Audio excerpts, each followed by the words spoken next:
জাতীয় নির্বাচনের আগে অনেক নাটক হয়েছে, আপনারা দেখেছেন, আমি সেদিকে যাচ্ছি না।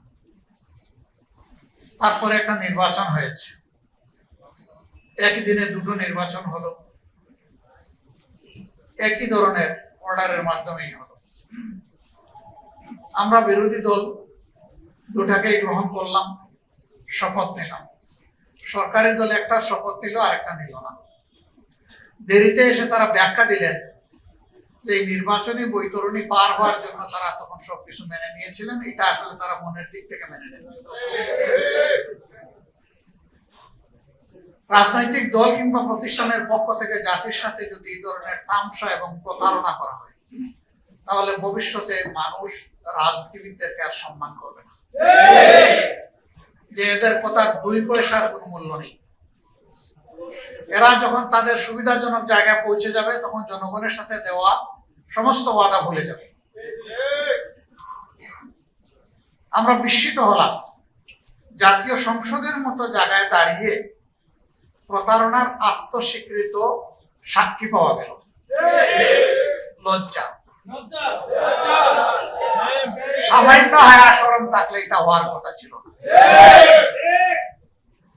ভালো হয়েছে, জাতি চিনে ফেলছে।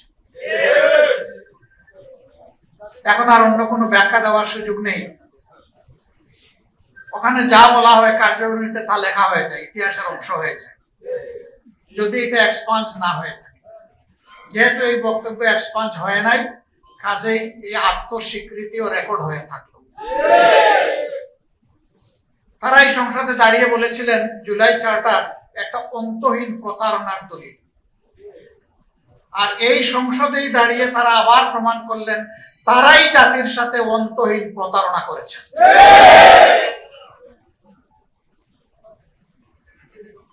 তারা বলেন এই 4টা প্রশ্ন আমি বুঝি না, সাধারণ জনগণ বুঝে কিভাবে?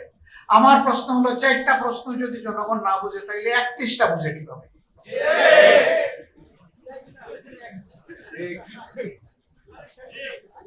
চারটা তো ছোট 31টার ছিল, তাইলে 31টা বুঝে নাই জনগণ।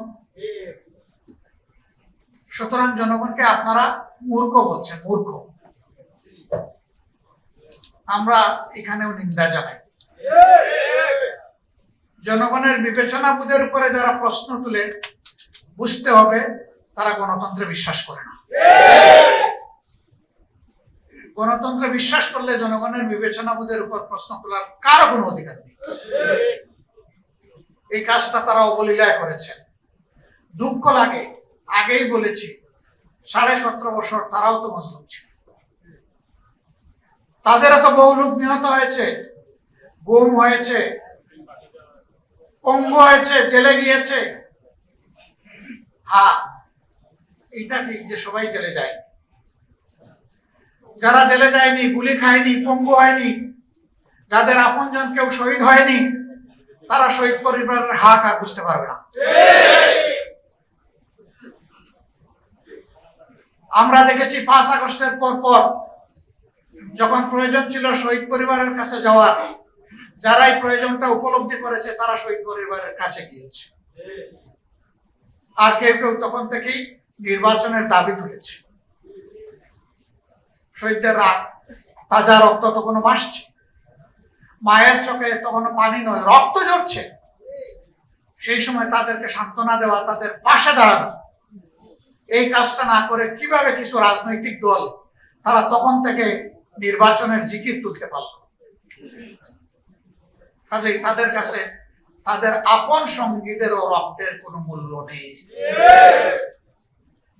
যদি সে মূল্য থাকতো, তাহলে আগে দেশবাসীর পাশে দাঁড়াতো। নির্বাচন কার জন্য? সরকার কার জন্য? জনগণের জন্য। সেই জনগণ ট্রমাটাইজড, আহত, দারুণ কষ্টে আছে। তাদের কষ্টে পাশে না দাঁড়িয়ে তখন সেই কাজ করা হয়েছে, আর আমাদেরকে ব্লেম দেওয়া হয়েছে আমরা নির্বাচন চাই না। নির্বাচন না চাইলে পরে নির্বাচনে অংশগ্রহণ করলাম কিভাবে? সম্মানিত বন্ধুগণ, আমরা নির্বাচন চেয়েছি, তবে আমরা নির্বাচনের নামে ষড়যন্ত্র চাই নাই। ষড়যন্ত্র করা হয়েছে, আমরা নিন্দা জানাই। ইন্টারিম গভর্নমেন্ট যাদের পরিচয় ছিল নিরপেক্ষ, দল নিরপেক্ষ, তারাও এই ষড়যন্ত্রে শরীক ছিল। নিজেরাই তারা স্বীকার করেছে ষড়যন্ত্র করে 11 দলকে হারানো হয়েছে। তারপরে এই রায় কেন মেনে নিলাম? এখানে একজন আপা রিকনসিলিয়েশনের কথা বলে গিয়েছেন, ধৈর্যের কথা বলে গিয়েছেন, জাতিকে গৃহযুদ্ধ থেকে বাঁচানোর কথা বলে গেছেন।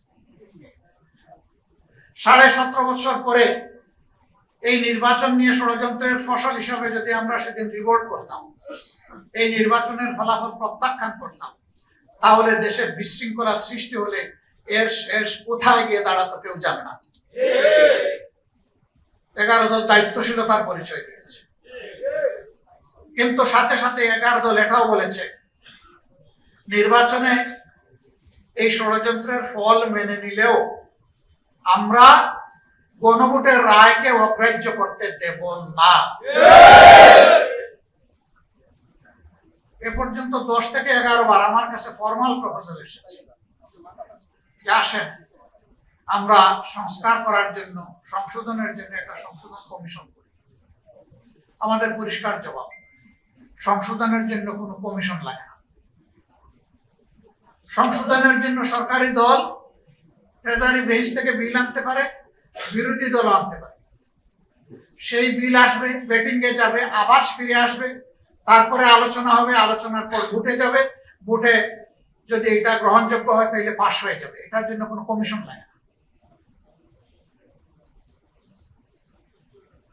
এখানে সংশোধনী কমিশন করার জন্য গণভোট হয় না। গণভোট হয়েছে দেশের পচা রাজনীতির আমূল পরিবর্তন সাধনের জন্য, ফ্যাসিবাদের মূল কেটে দেওয়ার জন্য।